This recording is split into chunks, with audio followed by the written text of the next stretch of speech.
Ya Allah, jika kau inginkan kami baik, kenapa kau kasih kami setan? Itulah namanya hukum tadafu. Gitu. Makanya kalau ada orang jahat, senanglah. Setuju? Loh iya, Anda nggak dapat pahala kalau nggak ada variabel yang membuat dosa. Semakin besar godaannya, semakin besar pahalanya. Jadi enak kan digoda? Jadi kita itu nanti kalau paham sunnatullah itu nggak panikan gitu. Terus kalau bahasa kita nggak kayak orang bener, emang jadi orang beneran. Kan ada orang itu banyak kayak orang bener, berarti nggak bener. Gitu. Kayak orang bener aja, padahal nggak bener. Misalnya gini, ada orang, pokoknya kita berangus seluruh kemaksiatan. Ya enggak lah bro, enggak ada. Sejak zaman Nabi maksiat itu masih ada. Karena apa? Ada hukum ini. Allah tetapkan hukum tadafu namanya. Waktu Rasul menang di Madinah, Romawi masih kafir apa belum? Masih kafir, Persia. Jadi Allah berikan ruang itu supaya kau garap. Nanti dia ngelawan, kau garap. Kau ngelawan, garap. Ada pahalanya nggak jadinya? Jadi hadirnya orang kafir itu kesempatan bagimu berdakwah. Setuju nggak? Nah, kan enak mikirnya, enak ya setuju. Jadi antum nggak marahan jadinya. Kalau ada koruptor itu berarti kesempatan antum jadi orang bener. Nah ini yang bener nih. Gitu. Coba kalau nggak ada koruptor, ini bener nggak? Ya enggak lah, sama aja orang pacek kayak gitu aja. Assalamualaikum warahmatullahi wabarakatuh. Alhamdulillahi rabbil alamin, al-malikil haqqil mubin, asyhadu an la ilaha illallah wa anna muhammadan abduhu wa rasuluh. Allahumma fasalli wa sallim wa barik ala nabiyyina wa habibina Muhammad wa ala alihi wa ashabihi wa man tabi'ahum bi ihsanin ila yaumiddin, amma ba'd. Jamaah rahimakumullah, Bapak Ibu yang berbahagia, kita bersyukur kepada Allah siang hari ini Allah perjalankan kita ke majelis ilmu. Allah mudahkan kita di majelis ilmu setelah kita melaksanakan ibadah sholat duhur. Semoga semuanya menjadi amal soleh yang diterima Allah Subhanahu wa ta'ala. Kesempatan yang sangat baik, Allah pilihkan kita agenda-agenda baik. Semoga ini pertanda Allah inginkan kita semua menjadi orang baik. Ya. Amin. Temanya sebagaimana di layar, memahami hukum-hukum Allah di alam semesta. Jadi ada dua hukum Allah nih ya. Ngaji tafsir Islamnya agak sedikit mikir ya, nggak apa kan? Atau mau ngaji bercanda aja, kayak Ustadz Tile.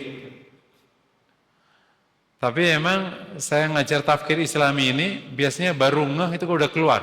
Oh gitu. Itu sudah saya ngaji tafsir Islami kan di beberapa tempat nih. Ini yang keempat kalau nggak salah ini.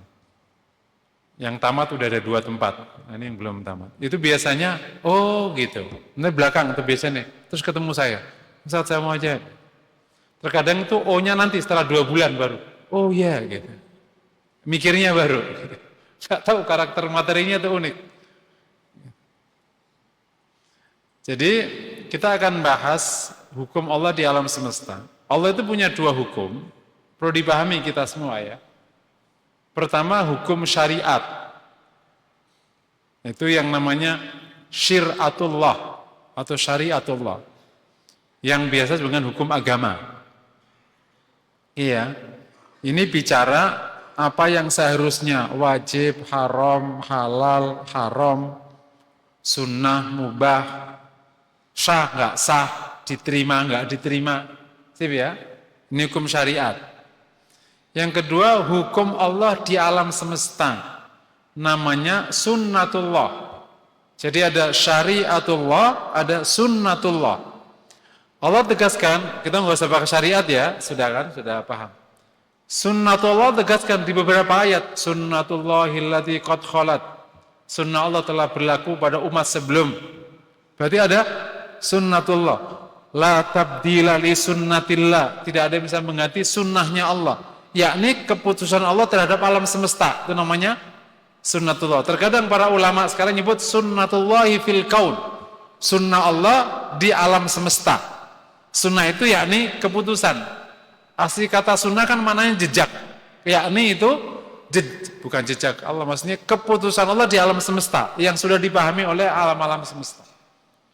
Nah penelitian terhadap sunnatullah ini karena kita kan hidup di masa kemunduran Islam, ya. Pas maju-majunya kan kita belum hidup. Jadi akhirnya banyak referensi terhadap hukum alam ini dari peneliti barat. Cuman mulai sekarang adalah sedikit mulai para ulama belakangan. Salah satunya ada Mustafa Masyhur, itu bicara. Mustafa Masyhur itu ulama tahun 70-an 60-an lah, pemikir. Itu agak mulai nyerempet-nyerempet ke arah sini. Ada buku namanya Sina'atul Hayah. Sina'atul Hayah, yakni mendesain hidup atau life engineering, gitulah kira-kira terjemahannya. Itu mengutip beberapa hukum alam yang ditarik di dalam dakwah dan nyata-nyata ia dapat pijakannya. Nah, padahal hukum Allah di alam semesta atau sunnatullah itu nyata-nyata Allah telah berikan beberapa pernyataan di Quran atau isyarat di Quran, dan Rasul juga menggunakannya. Misalnya salah satunya hukum tadafu namanya. Kita pakai istilah karena Quran menggunakan istilah ini. Hukum tadafu, hukum dorong-dorongan. Allah tegaskan, walaula daf'ullahin nasa ba'dahum li ba'd la fasadatil ard. Kalau Allah tidak dorong orang dengan yang lain, maka bumi ini rusak. Hukum tadafu ini mananya Allah akan buat baik buruk itu dorong-dorongan. Orang dorong-dorongan. Yang maju dorong yang lemah, lemah ngelawan. Nanti yang maju marah, nanti yang lemah marah lagi. Itulah dorong-dorongan. Jadi hidup kayak gitu. Allah kasih perintah sholat, Allah kasih setan, setannya goda, kita ngelawan, kita berdoa, syahwatnya dorong-dorongan. Makanya ada doa gini, ya Allah, jika engkau inginkan aku baik, kenapa kau berikan aku syahwat? Jawabannya emang kayak gitu hukum Allah. Ya Allah, jika kau inginkan kami baik, kenapa kau kasih kami setan? Itulah namanya hukum tadafu, gitu. Makanya kalau ada orang jahat, senanglah. Setuju? Loh iya, Anda nggak dapat pahala kalau nggak ada variabel yang membuat dosa. Semakin besar godaannya, semakin besar pahalanya. Jadi enak kan digoda? Jadi kita itu nanti kalau paham sunnatullah itu nggak ini, nggak panikan gitu. Terus kalau bahasa kita nggak kayak orang bener, emang jadi orang beneran. Kan ada orang itu banyak kayak orang bener, berarti nggak bener. Gitu. Kayak orang bener aja, padahal nggak bener. Misalnya gini, ada orang, pokoknya kita berangus seluruh kemaksiatan. Ya enggak lah bro, enggak ada. Sejak zaman Nabi maksiat itu masih ada. Karena apa? Ada hukum ini. Allah tetapkan hukum tadafu namanya. Waktu Rasul menang di Madinah, Romawi masih kafir apa belum? Masih kafir, Persia. Jadi Allah berikan ruang itu supaya kau garap. Nanti dia ngelawan, kau garap. Kau ngelawan, garap. Ada pahalanya nggak jadinya? Jadi hadirnya orang kafir itu kesempatan bagimu berdakwah. Setuju nggak? Nah, kan enak mikirnya, enak nggak setuju? Jadi antum nggak marahan jadinya. Kalau ada koruptor itu berarti kesempatan antum jadi orang bener. Nah ini yang bener nih. Gitu. Coba kalau nggak ada koruptor, ini bener nggak? Ya enggak lah, sama aja, orang pajak kayak gitu aja. Coba ada koruptor satu, ini yang bener nih, kelompok yang bener nih, kelompok jahat. Berbahagialah ada yang koruptor gitu. Setuju? Enggak. Ada hukum tadafu. Nanti ada hukum namanya, kita exercise dulu ya. Ada namanya hukum tadawul. Allah tegaskan, wa tilkal ayyam nudawiluha bainna. Hukum tadawul itu hukum bergantian. Wa tilkal ayyam nudawiluha bainan nas. Demikian hari kami pergilirkan antar manusia. Jadi kalau sekarang antum lagi staff, tenang aja, hukum tadawul akan berjalan. Nanti kamu yang naik. Sabar aja. Kalau nggak naik gimana? Nanti anakmu yang naik. Allah akan pergilirkan. Makanya suka saya ngatakan bagi orang yang sedang berkarir ya, yang penting antum jadi orang bener, karena itu perintah syariat. Kalau perkara nasib, itu sudah ada hukum tadawul. Berjalan. Antum kan fakta di lapangan dia. Zaman orang itu lagi menang, pernah ngebayang nggak dia itu bakal kalah? Nggak ada. Kok bisa tumbang 65? Saat orang itu menang, nggak terbayangkan kalah, Kok bisa tumbang 98? Saat orang menang, tumbang nggak? Atau nyangkut nggak? Nggak. Saat orang menang, orang nggak terbayang kapan kalahnya. Tapi tumbang kan? Tumbang. Baik tumbang karena apapun atau karena waktu, karena yang penting Allah akan pergilirkan. Makanya jadi orang benar nggak usah takut. Yang itu udah jadi orang benar syariat. Nanti Allah akan pergilirkan. Nah, nanti ada waktunya orang benar yang kuasa, ada waktunya orang benar yang ditindas. Tergantung nasibmu. Kalau perkara itu mah bakal diputar oleh Allah Subhanahu wa taala. Gitu. Bani Israel pernah menang, pernah ditindas, diputar aja. Sekarang lagi menang dia. Dulu kan ditindas. Gitu. Jadi yang penting kita jadi orang benar aja, bahwa nanti apanya Allah akan perputar orang. Bangsa ini pernah besar zaman Majapahit, terus nggak jelas. Yang Amerika baru besar kapan? Setelah Perang Dunia Kedua. Sebelumnya ya bukan siapa-siapa. Di Allah puter. Zaman itu siapa yang nyangka Inggris sekarang punya utang 57% dari PDB-nya. Antum cek tuh. Masih mendingan kita ya. Wah itu. Yang toko-toko tukang utang itu. Perbandingannya 57%. Amerika berapa persen itu? Hampir 50 juga. Gitu. Enggak terbayang kan. Inggris Raya itu tidak pernah ada matahari terbenam. Seluruh kawasan kekuasaan. Karena menghampar dari timur ke barat. Baru 50 tahun punya utang. Bayangin coba. Watilkal ayyam. Itu hukum tadawul. Jadi sunnatullah itu akan berjalan. Nanti ada hukum namanya hukum waktu. Nah, itu waktu itu keras sekali hukum waktu. Nah, hukum waktu ini ditangkap sama orang Jawa. Ini orang Jawa pakai hukum ini nih. Yang orang Jawa ngacung juga. Dan saya yakin orang Jawa yang ngacung nggak paham Jawa, serius. Kita ini banyak orang dari bagian orang Indonesia tapi nggak paham Indonesia. Jadi Jawa itu ada namanya filosofi ojo ngigi mongso. Pernah dengar nggak? Coba yang paham, apa ngigi mongso itu maknanya apa coba? Ada yang tahu nggak? Yang tahu dapat hadiah umroh. Dari ketua DKM, mana ketua DKM-nya nggak ada. Ngigi mongso, jangan memaksa waktu. Ini keren loh. Jangan memaksa waktu. Itu sebenarnya hukum alam itu. Allah tegaskan di Al-Maidah, "Tsumma qadha ajalahu wa ajalum musamman indah." Allah tetapkan waktu dan waktu itu ditetapkan di sisinya. Jadi setiap makhluk ini itu dikasih waktu.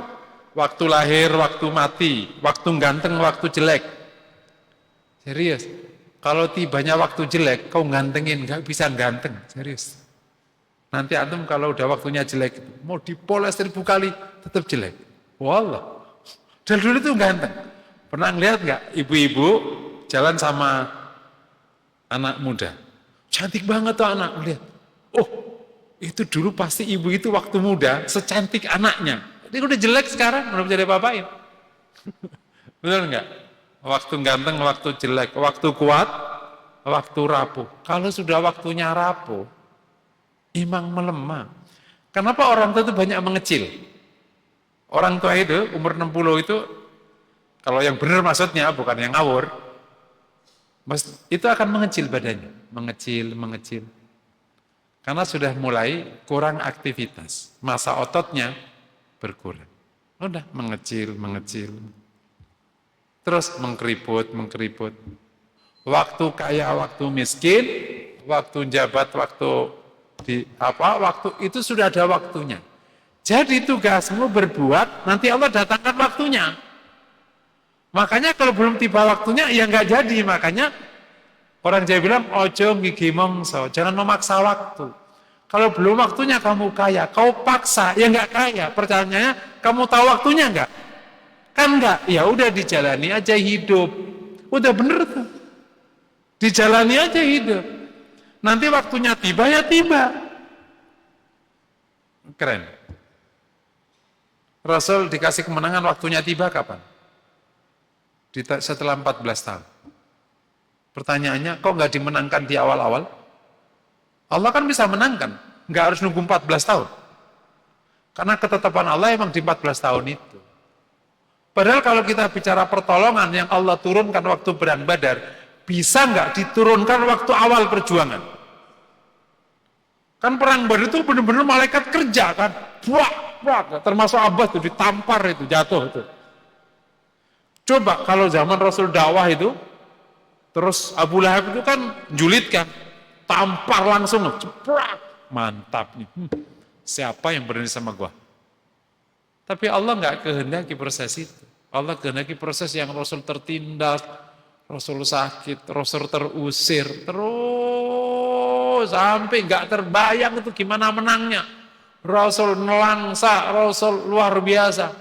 Aisyah tanya Rasulullah, kapan hari yang membuat paling sakit? Iya, ketika kau mengusirku dan seterusnya. Ujungnya baru dikasih pertolongan. Di Jumat pagi perang Badar itu turun tuh 1000 malaikat. Itulah namanya waktunya. Itu namanya waktunya tiba kemenangan.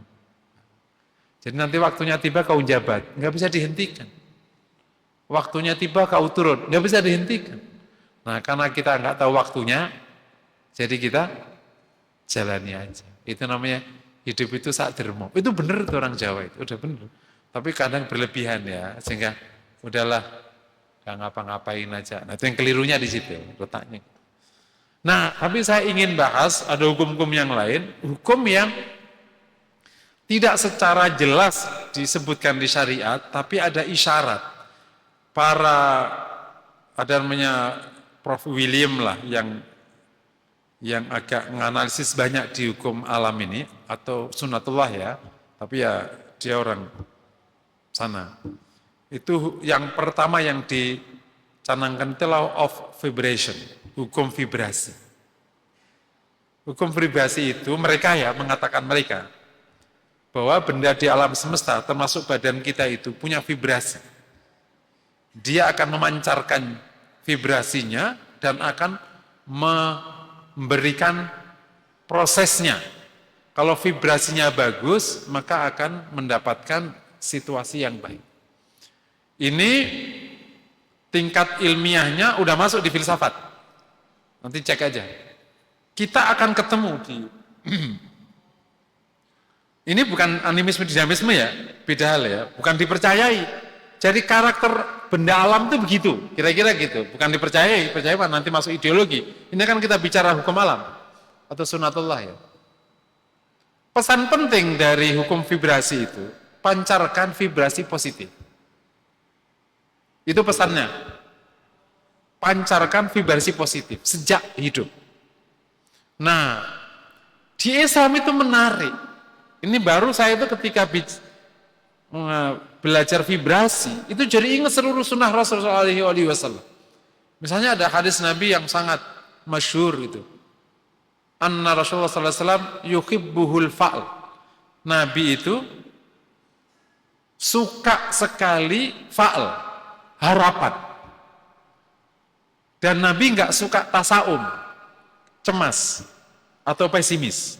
Nabi itu suka harapan. Bahkan ada seorang sahabat datang, wah ini ada namanya baik, ini menjadi harapan. Ada wajah bersinar jadi harapan. Yuhibbuhul fa'l. Fa'l ya, fa ain lam, kayak tafaul. Optimisme. Kemudian kita juga dapati di salah satu doa yang diajarkan oleh Rasulullah kepada kita. Ada yang hafal nggak? Allahumma ja'al fi qalbi nura wa fi lisani nura wa min fauqi nura wa an tahti wa min tahti nura wa an yamini nura shimali nura an amami nura wa an warain. Ya Allah, berikan kami cahaya di hatiku, di atasku cahaya, di bawahku cahaya, kanan cahaya, kiri cahaya, depan cahaya, kiri belakang cahaya. Kita ingin menjadi pribadi bercahaya. Terus doa itu waktu awal-awal saya baca sebelum belajar tazkiyatun nafas nggak paham saya. Tapi berikut antum belajar ilmu tazkiyatun nafas, nanti antum paham tentang nur, nurul iman atau nurul basirah, cahaya mata hati, cahaya iman, itu clear. Jadi ada konsep nur dalam manusia itu. Dasarnya hadis Nabi tadi. Yakni Rasul minta dicahayai semuanya tadi. Jadi ada pancaran. Dikuatkan oleh namanya sunnah ghuril mukhajjalin. Karena nanti akan bercahaya. Cuma ini di akhirat cahayanya. Kalau yang ghuril mukhajjalin itu bukan di dunia. Tapi kalau doa tadi kan memang minta cahaya. Termasuk di sini. Nah, dari dua bab ini, hendaklah kita gimana menggunakan hukum ini. Seperti kata Nabi, pancarkanlah cahaya baik dari diri kita. Itu hukumnya. Menggunakan bahasa Nabi aja, supaya clear ya. Jangan vibrasi. Pancarkanlah cahaya baik dari diri kita. Dimulai dari mana? Dimulai dari keimanan yang baik, terus situasi hati yang baik, qalbi nura, kemudian anggota badan yang baik. Itulah Rasul Shallallahu Alaihi Wasallam. Maka kata Ali bin Abi Thalib, tidak ada orang lihat Nabi kecuali pasti menyukai. Awal-awal pasti sangat respect, dan nanti begitu sudah ketemu beberapa saat langsung mencintai Nabi. Nah, bab ini nanti kalau nanti antum agak melebar ke namanya law of attraction, hukum attraction, ya di Islam ada yang namanya hukum timbal balik, bukan attraction. Hukum timbal balik kata Nabi kama tadi nutudan, maka itu sejalan. Tapi sebelum saya bab ini ya, ini karena ini penting sekali. Gimana kita memancarkan, kalau bahasa luar sana namanya aura, aura baik. Kita mungkin bahasa jadilah pribadi yang bercahaya positif. Semuanya. Tidak ada hari-hari kecuali positif dan penuh harapan. Tidak boleh ada kecemasan, tidak boleh ada negatif. Berarti penuhnya iman pada Allah, naik fiqah pada Allah, husnudzan pada Allah. Kemudian naik husnudzan pada keadaan, husnudzan pada sesama makhluknya Allah. Luar biasa enggak itu? Dan hasilnya seperti Rasulullah SAW. Sekejap Allah berikan padanya achievement yang luar biasa. Karena hadis yuhibbul fa'al itu luar biasa. Nabi tidak pernah tasawuf, tidak pernah cemas. Kalaupun kita sebut Nabi sedih, itu pas sekali-kalinya pulang dari Taif itu loh, Nabi sedih. Nah, kabar buruknya justru setan, kemudian anak buahnya, ideologi lain yang buruk mendorongmu cemas. Allah yang dikatakan setan apa coba? Ya'idukumul faqra, menjanjikan padamu kefakiran. Dengan bahasa lain, engkau terus ditiup-tiupi, engkau ini kurang. Fakir itu kan kurang. Lo kurang. Jadi pik bawaannya itu kuring. Kuring itu kakaknya kurang. Bawaannya itu kurang. Kalau bahasa motivasi namanya mental miskin. Bawaannya itu nggak punya. Kalau sahabat bawaannya itu punya. Makanya sampai yahsabuhumul jahilu aghniya'a minat ta'affuf. Orang-orang bodoh, orang kafir itu melihat sahabat itu kaya, saking menjaga kehormatannya. Mukanya muka kaya. Setuju ya? Jangan muka miskin. Atau dibalik, muka miskin dompet kaya. Ada guyon keluar dari dikit ya. Jadi ada orang tuh ya mungkin hidupnya susah dari kecil. Tiba-tiba pas gede itu punya. Kalau dia tidak bisa menyelesaikan hutang perkembangan waktu kecil ini, sampai gede itu nggak pernah merasa punya, sehingga nggak pernah memberi. Itu namanya sindrom kemiskinan. Hati-hati itu. Makanya dia harus menyelesaikan sindromnya.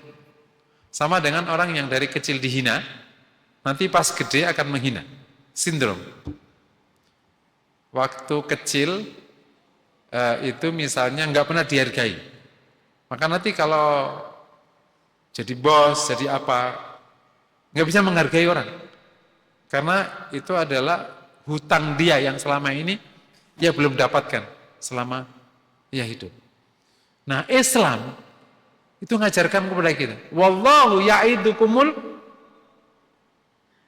maghfiratan wa fadlah. Kalau Allah menjanjikan padamu karunia dan ampunan. Kalau jadi bersama agama, kita berlimpah karunia. Kalau salah gimana? Diampuni. Makanya kalau antum nanti buka Al-Hikam, orang yang berdosa, saking takutnya dosa, sehingga dia sampai ketakutan, bahkan sampai lupa minta ampun, itu lebih dosa daripada dosanya itu sendiri. Karena menuduh Allah tidak maha pengampun. Jadi kita berlimpah karunia, ya udah kalau salah minta ampun. Allah janjikan ampunan kok. Jangan jadi muslim yang serba ketakutan, nggak boleh itu. Makanya mohon ya kalau bikin buku jangan kesalahan-kesalahan, itu negatif banget. Nanti orang ketakutan sholat. Kesalahan-kesalahan dalam sholat. Ke sholat yang sebenarnya, nah ini aja dulu, yang ini nggak jadi, pokoknya sholat yang benar kayak gini aja. Yang nggak kayak gitu berarti nggak, gitu aja. Yang positif aja. Emang itu cara berpikir. Nah, kami ulangi lagi ya, sebelum terlalu jauh. Kita perlu memahami dua hukum ini. Kami sudah kasih pengantar pas awal-awal dulu, hubungan hukum alam sama hukum Allah dalam semesta, sama hukum syariat ya. Tapi ingat baru nanti kita masuk ke sini. Kenapa kita perlu memahami hukum Allah di alam semesta itu atau sunnatullah? Yang pertama, kalau kita memahami sunnatullah dengan baik, maka akan mendukung ketaatan kita kepada Allah. Itu yang ingin kita maksudkan.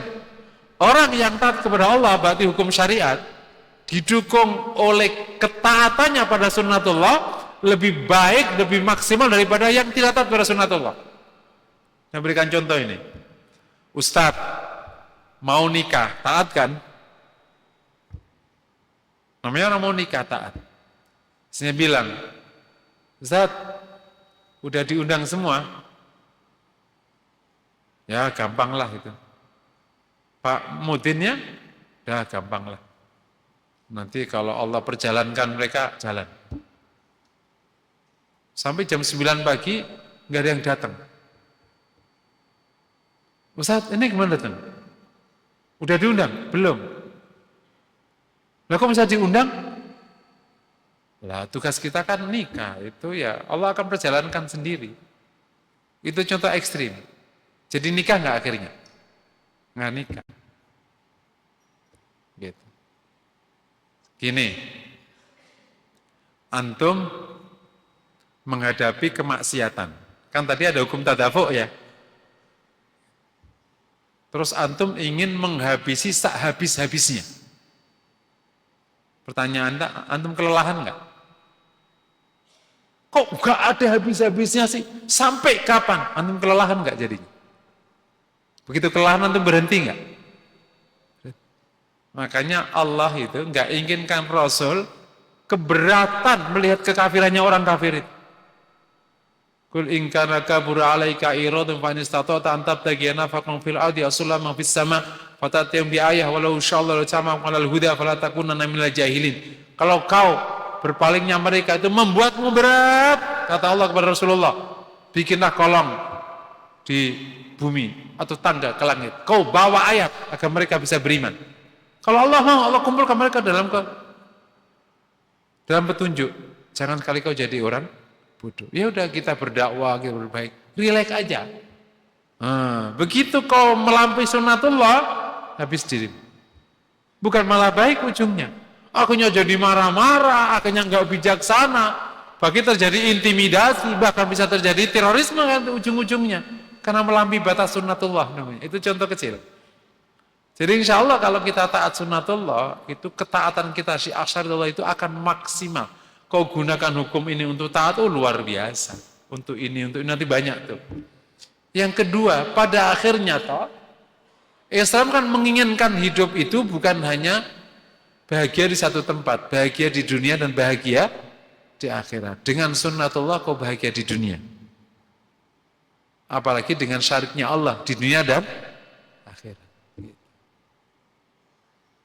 Jangan sampai orang atas nama syariat kau sengsara di dunia. Enggak diajarkan pula bahwa nanti ujungnya nanti ada ujian dari Allah, yaitu nanti Allah yang tetapkan. Tapi dari awal kan minta hasanah di dunia wal akhir. Oke. Makanya enggak boleh orang minta ada masalah kan, la tatamanu liqa'al adu. Wasallallahu al-afiyah, jangan kau minta ketemu musuh, mintalah keselamatan. Perang aja enggak boleh. Jangan minta musuh. Ini musuh datang biar gua syahid. Enggak gitu. Tapi minta keselamatan. Masa perang minta keselamatan? Ya kalau menang tanpa perang, ngapain harus perang? Normalnya manusia. Jadi insya Allah kita lebih kalau taat pada sunnatullah. Bahkan dalam hubungan antar sesama juga jadi sangat baik sekali. Nah yang ketiga, kita akan semakin mengagumi syariat Allah. Karena setiap yang disyariatkan oleh Allah itu ada dukungan di sunnatullah.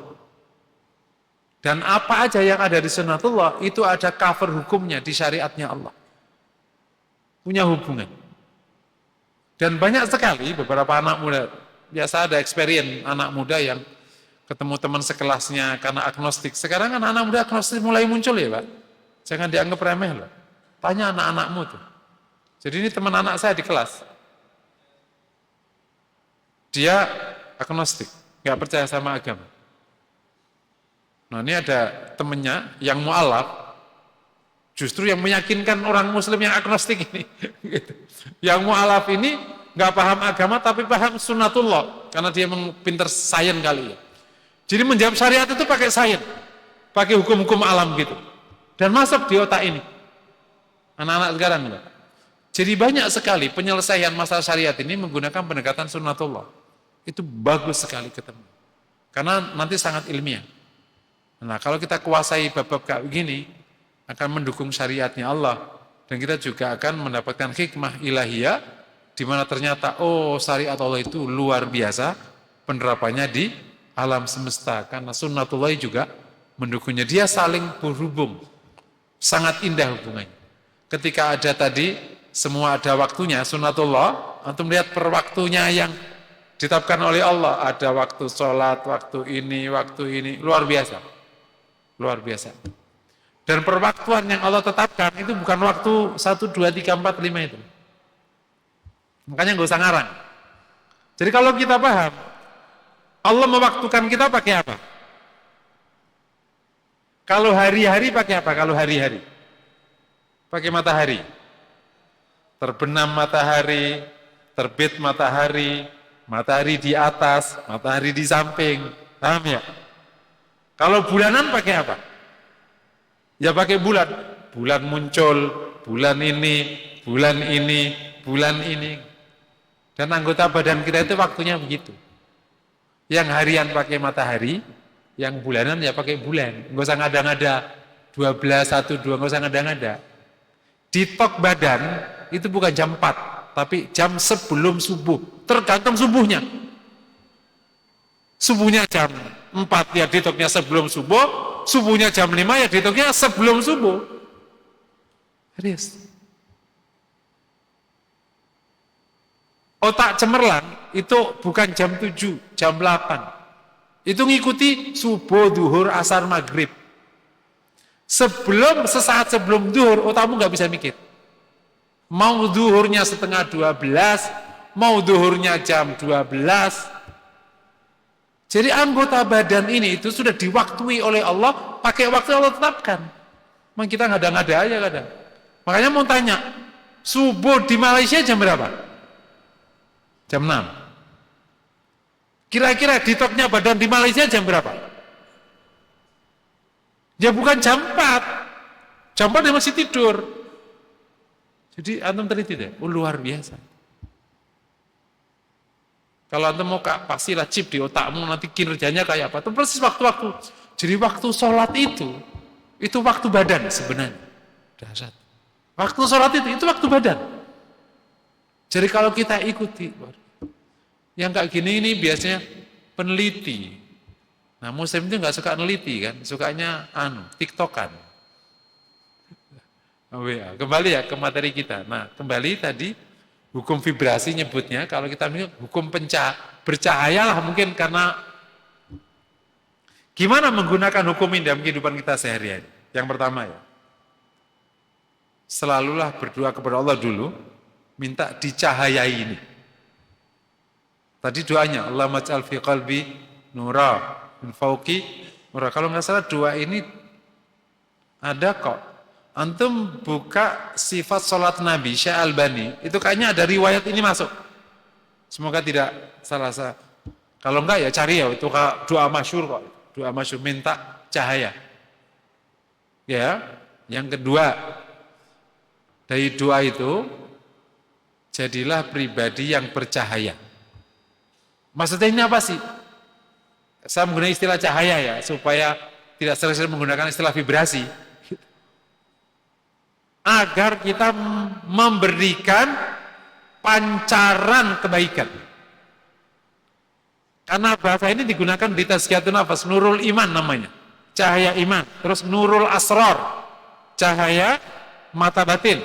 Atau Nurul Basirah, cahaya mata hati. Makanya kalau antum agak teliti, ketemu beberapa orang yang mulia kayak gitu, kok kayaknya kayak tembus ya, itu namanya cahaya sebenarnya.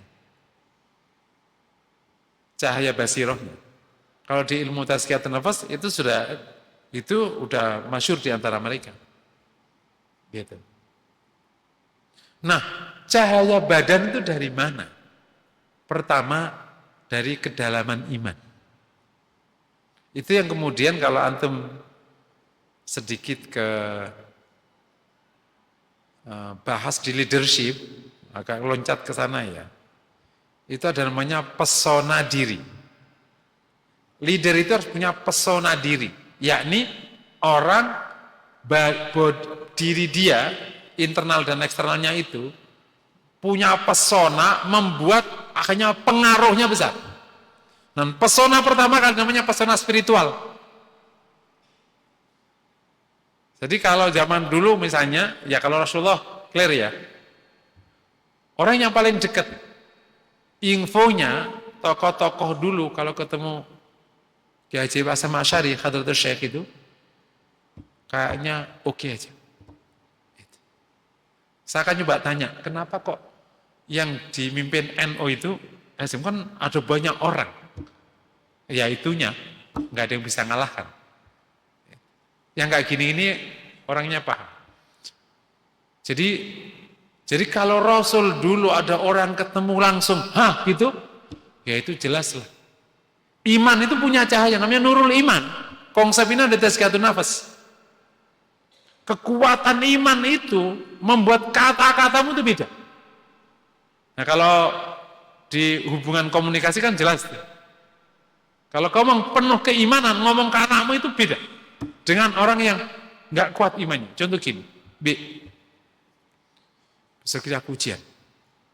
Kalau nggak bayar nggak boleh ujian. Insya Allah. Insya Allah gimana? Insya Allah Allah akan tolong. Itu kalau ngomong inan, itu anakmu langsung megang. Dan insya Allah emang benar.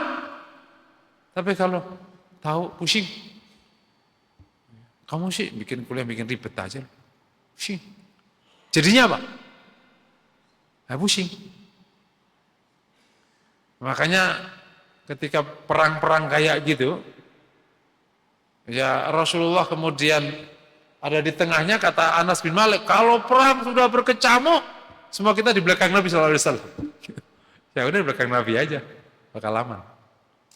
Yang kedua, namanya Nur al-Qalb secara umum ya, cahaya hati mulai dari basirah, asror, fuad, macam-macam lah. Itu ruhiyah. Milikilah ruhiyah yang sangat mapan. Gitu. Ya di bab ini mungkin bisa belajar Tazkiyatun Nafas. Ya kalau orang yang mau eksperimen bab ini ketemunya orang-orang yang suka zikir itu, emang beda. Gitu. Emang beda. Gitu. Jadi itu cahaya basirohnya, cahaya mata hatinya. Nah berikutnya adalah cahaya ketaatan. Yang paling real itu air wudhu. Itu kan bercahaya. Sampai kelak di akhirat. Berarti insya Allah dia juga ada cahayanya. Ada namanya apa? Atharus sujud. Bekas sujud. Itu bercahaya. Jadi body yang taat itu bercahaya. Dia akan membuat vibrasi. Kalau menggunakan bahasa sana ya. Berikutnya baru ke keilmuan. Miliki ilmu yang sangat baik. Cahaya ilmu. Ilmumu bagus, maka akan memiliki pesan-pesan baik. Itu namanya pesona ilmu. Kalau namanya sekarang pesona intelektual. Jadi memang sunnatullah itu atau hukum alam, memang penerapannya di banyak hal.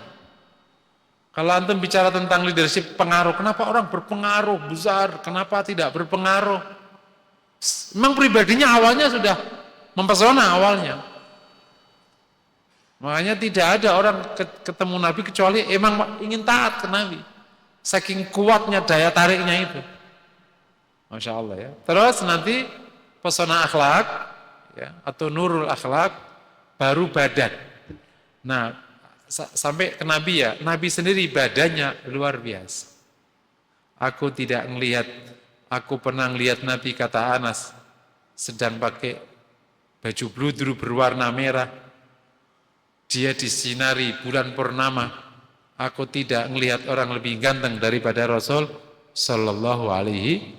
Tapi kalau tadi ada iman, ada taat tadi, itu antum urus, insya Allah badanmu bercahaya. Gitu. Wajah orang sujud nggak sama dengan orang kalut. Badan orang sujud nggak sama dengan orang tukang mabuk. Nyata itu, real, gitu. Nyata bedanya, senyata-nyatanya. Makanya kalau kita datang ke mayat jenazah, wajahnya berseri, bersinar, wajahnya kusam, ya, emang itu nyata.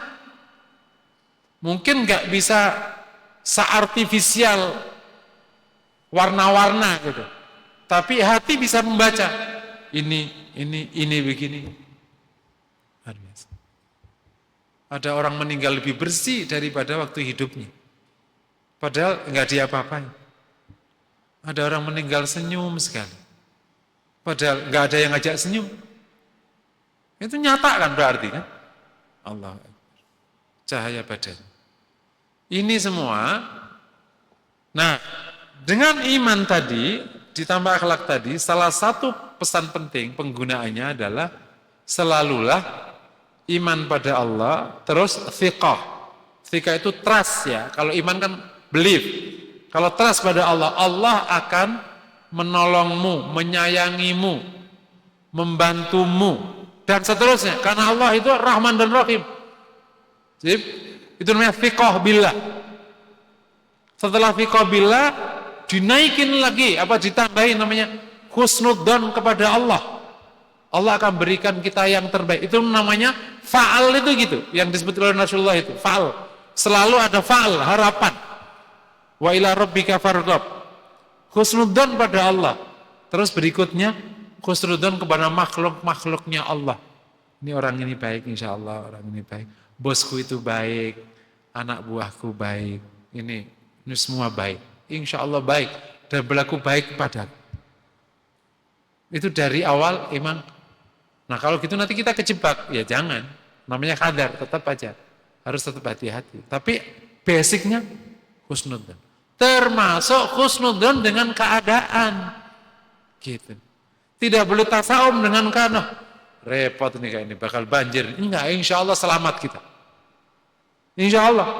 Wah, jadi Rasul itu banyak sekali antum nanti kalau bab tentang faalnya Nabi, kalau ada hujan mau turun atau orang datang, itu Rasul berbinar-binar. Ini insya Allah bakal ini. Itu namanya faal. Dan yang menarik, saya tidak punya data akurat, tapi saya punya observasi cukup banyak. Orang-orang yang achieve, orangnya gitu. Bukan orang yang takutan atau sedian atau cemasan. Tapi orang yang rileks, bahagia, penuh harap. Ya kalau nggak dapat, ya oke aja. Kalau dapat, orangnya nggak gitu. Saya ketemu orang kayak gitu, jadi pimpinan perusahaan, pimpinan organisasi. Karena orangnya nggak cemas, nggak takut. Kalau belum dapat, ya nggak apa-apa gitu. Tadi kan nggak maksa-maksa gitu. Kalau dapat, ya bersyukur, baik sama sesama. Orangnya faal gitu. Juta lebih achieve. Termasuk di dakwah. Tapi kalau dakwah itu maksa-maksa, marah-marah, enggak ada yang mau. Tapi udah ayo Pak. Gitu. Insya Allah. Ini gimana ya? Insya Allah. Senang orang. Iya aku nggak bisa baca Quran gimana? Insya Allah sholat aja. Bisa nggak? Ya insya Allah lah. Nanti aku doain. Senang orang. Ini semua memang secara data lebih achieve. Dan Rasul profilnya emang demikian. Jadi penggunaannya gitu ya penggunaannya. Dengan izin Allah kalau kita membuat vibrasi baik tadi, semoga dunia akhiratnya baik. Kita juga akhirnya selalu berharap kepada Allah dan tidak tasawuf. Kabar buruknya, hari-hari ini kita ini justru lebih didera kecemasan. Terutama generasi Z. 1 dari 3 generasi Z itu kena masalah mental health. Dan 20% dari 1/3 tadi kena isu berat. Isu mental health yang paling awal itu namanya anxiety, cemas. Pokoknya cemas aja. Aku kuliah mau tamat kerja apa? Udah cemas duluan itu. Aku udah 30, belum nikah, ada yang mau kawin sama aku enggak. Cemas duluan itu. Serius tanya anak-anak, cemasnya tak terkira. Generasi milenial cemas tapi nggak secemas Z. Jadi kita dihadapkan kecemasan. Antum nanti baca buku tentang materialisme, itu salah satu produksinya kecemasan. Jadi materialisme itu memproduksi kecemasan. Antum baca deh yang buku-buku kayak begini lah. Jadi kalau kita beriman kepada Allah, produksinya harapan. Jadi kalau kok cemas, berarti jangan-jangan urut 5-nya nggak ada. Gitu. Cemas, merasa buruk hidupnya, terus negatif sama orang, su'dan pada keadaan, su'dan pada semua orang, bubar hidupmu. Situasi seberat apapun, husnudzan. Saya itu pernah berkata masih dulu kan, kita nanti 40 tahun nggak ada minyak, dunia bakal gelap, apa kata? Nanti Allah kasih solusi, tenang aja. Nggak usah kau pikir. Bener kan? Zaman itu sekitar 30 tahun yang lalu, siapa yang menyangka bahwa ternyata energi yang terbarukan itu secepat sekarang? Kan belum terbayang 40 tahun. Minyak itu pokoknya 40 tahun, Saudi habis 40 tahun, Amerika 40 tahun, Indonesia nggak lama lagi habis. Dan seterusnya. Allah kasih. Sama, 2050 akan habis air minyak. Nanti Allah kasih air dengan cara lain. Gak usah takut. Selama ada kehidupan ada air, tenang. Gitu aja kok dipikir, repot. Serius tuh. Nah, materialisme, kapitalisme itu memproduksi kecemasan. Karena apa? Karena gurunya satu, namanya setan, yaitu kumul fakr. Kalau Allah, wallahu ya'idukum maghfiratan wa fadla. Berlimpah karunia kelak kita, insyaallah. Setuju ya? Itu baru penerapan hukum ini di bab ini. Nanti terapkan di bab sosial, luar biasa hukum ini. Tapi intinya secara umum kayak gitu, dan itu ajaran agama yang luar biasa. Insyaallah bahagia di dunia, bahagia di akhirat. Demikian yang dapat saya sampaikan. Semoga menginspirasi. Wassalamualaikum warahmatullahi wabarakatuh.